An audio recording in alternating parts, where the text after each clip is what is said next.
Welcome to my channel.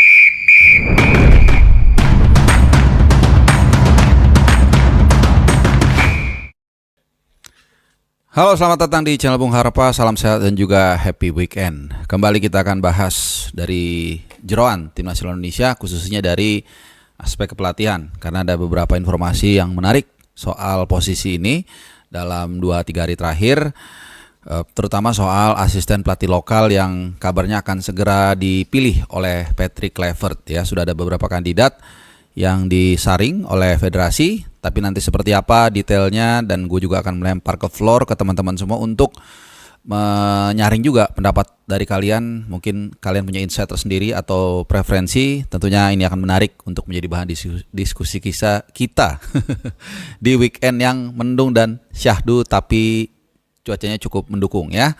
Tapi sebelum kita ke asisten pelatih lokal, ada satu informasi yang kemarin juga sebagian besar dari kalian gue yakin sudah mendengar, yaitu penunjukan salah satu juga nih asisten pelatih yang sebenarnya akan lebih banyak nanti megang U23, yaitu Gerald Van den Berg ya. Jadi kalian gue yakin sebagian besar udah dengar, tapi gue mau sedikit cerita karena ada kenangan saat dulu nonton bola nih. Seorang Gerald Van den Berg ini siapa sih, dan sekelumit lah cerita soal Van den Berg. Gue gak pernah lupa. Kenapa? Karena dia adalah salah satu pemain penting ya dalam kesuksesan satu-satunya trofi yang diperoleh oleh daurahnya, yaitu Piala Eropa tahun 88. Itu salah satu tonggak sejarah keberhasilan sepak bola Belanda setelah berkali-kali mereka mencoba tapi gagal ya. Tahun 74 mereka masuk ke final tapi gagal dari Jerman Barat ya. Kemudian padahal udah unggul 1-0 duluan ya melalui penalti. Kemudian tahun 78 kembali mereka masuk final, gagal lagi dari Argentina, tapi kemudian berselang 10 tahun dari tahun 78, tepatnya tahun 88 mereka berhasil secara gemilang menang atau menjuarai Euro saat itu dengan mengalahkan tuan rumah saat itu Jerman Barat. Ya, jadi combo nih. Udah pertama kali menang, kemudian yang dikalahkan musuh bebuyutannya Belanda, yaitu Jerman, masih Jerman Barat waktu itu, sebelum 2 tahun kemudian tumbang ya atau bersatu jadi Jerman. Dan kemudian juga di Jerman juga pertandingannya. Jadi itu ya. Jadi Van den Berg ini salah satu mastermind dari keberhasilan Belanda saat itu menjuarai Euro 1988. Jadi itu tahunnya 88, itu intinya tahunnya Van den Berg lah. Kemudian di saat tahun yang sama pula, bersama dengan Van Breukelen dan juga Ronald Koeman, dia berhasil meraih trofi Piala Champions saat itu atau European Cup. Jadi namanya belum Champions League karena masih terdiri dari para juara-juara di liga-liga utama di Eropa. Kalau sekarang kan bisa sampai 3, 4, bahkan 5 tim dari satu negara, makanya dinamakan Liga Champions gitu ya. Dan posisinya sebagai winger kanan, nggak tinggi, jadi nanti ini gue bukan body shaming ya, supaya tahu profil orangnya. Orangnya nggak terlalu tinggi, sekitar 172 cm.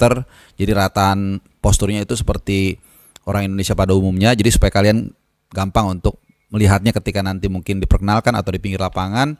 Dan memang tipikal winger, nggak terlalu tinggi tapi larinya kenceng, dan juga punya pengalaman juga sebagai pelatih yang sangat mumpuni, yaitu menjadi pelatih teknik di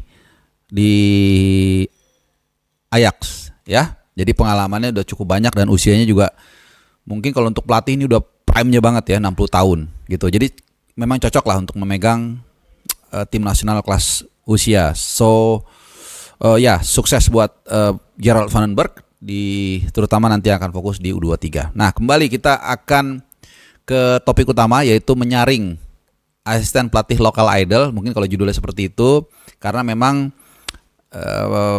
federasi sendiri ya, gue nggak tahu apakah ini langsung dari mulutnya Erick Thohir atau dari federasi, mengatakan sudah menyaring 10 nama asisten pelatih. Nah, jujur gue belum dapat informasi siapa-siapa aja 10 nama tersebut, tapi gue rasa gue akan coba menyaring 3-4 nama di sini yang sangat mungkin untuk masuk menjadi kandidat pelatih lokal yang akan nanti mendampingi Patrick Kluivert. Jadi ada 2 nama nanti yang akan dipilih oleh Patrick Kluivert dari 10 nama yang belum bocor sampai saat ini ya. Mungkin udah ya mereka sudah ada lah pasti listnya ya, tapi belum netes informasi gitu ya. Jadi belum A1 nih.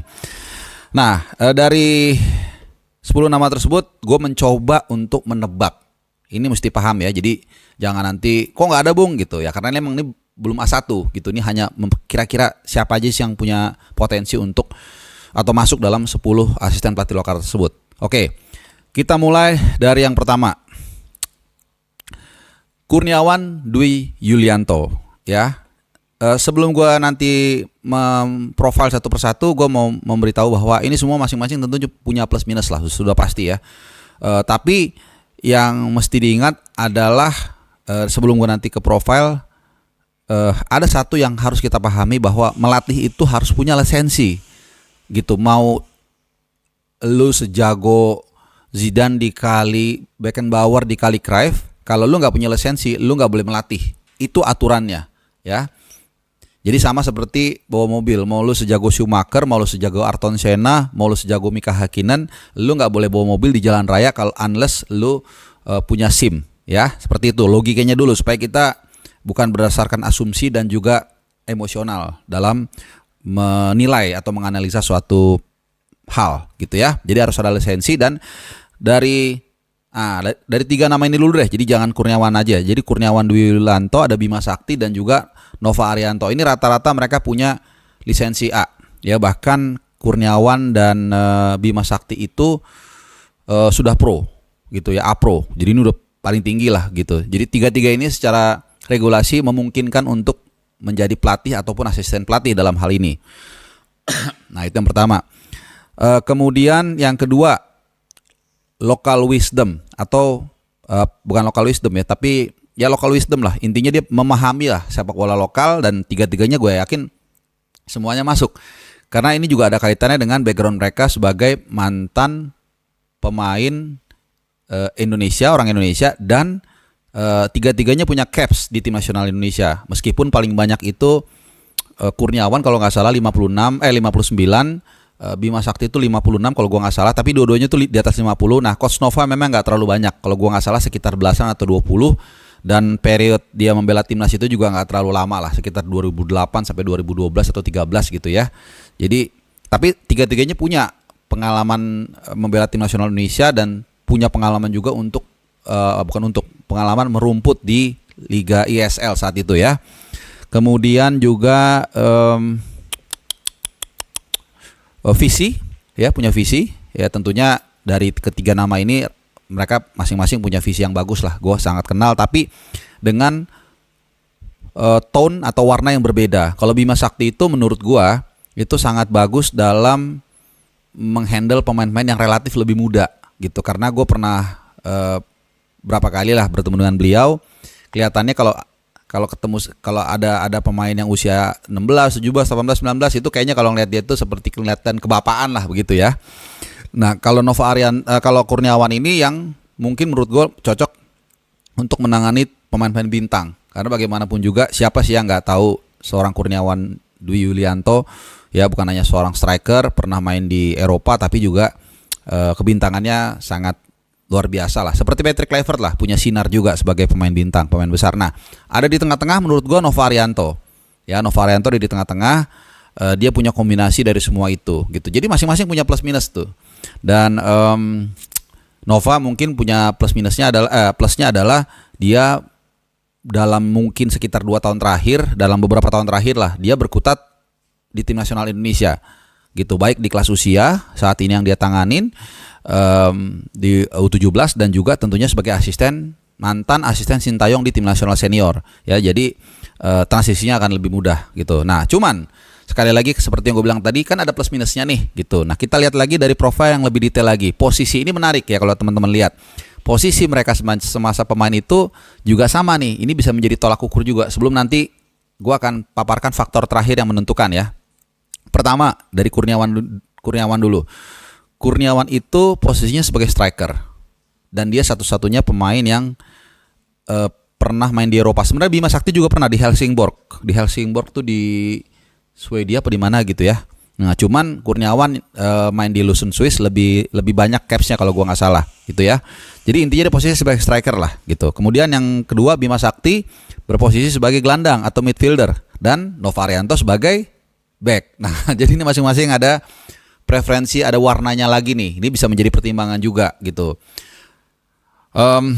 Kemudian yang terakhir soal chemistry atau feel ya, atau selera. Bagaimanapun juga Patrick Kluivert nanti kan disaring nih 10, walaupun gue cuman mungkin memperkirakan 3 nama ini yang gue bisa saring lah gitu ya. Dan kalau 10 banyak ntar dibahas nggak habis-habis. Mungkin bisa juga Indrianto Nugroho dan lain-lain. Nah, kalau untuk Indrianto mungkin ya with all respect ya dengan Mas Indrianto Nugroho, cuman CV dia di kepelatihan agak kurang belum terlalu banyak, dan setelah dia pensiun itu dia agak lama vakum gitu.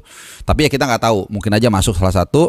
Nah, nanti nih dari 10 nama ini akan dipilih oleh Patrick Kluivert langsung. Nah, disinilah feel akan bermain. Karena kalau kita paparkan tadi kan dari CVD mereka, dari profil mereka itu rata-rata punya plus minus gitu ya.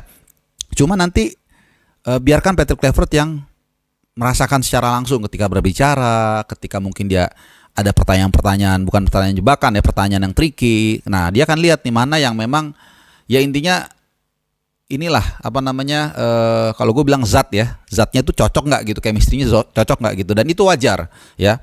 Dalam organisasi itu ada like and dislike, itu sangat normal gitu. Gue pilih karena gue seneng, kan biasa tuh kita milih bawahan yang kita udah kenal kan, misalnya temannya teman atau saudaranya teman gitu ya, walaupun kualifikasinya tetap tadi yang gue bilang harus ada.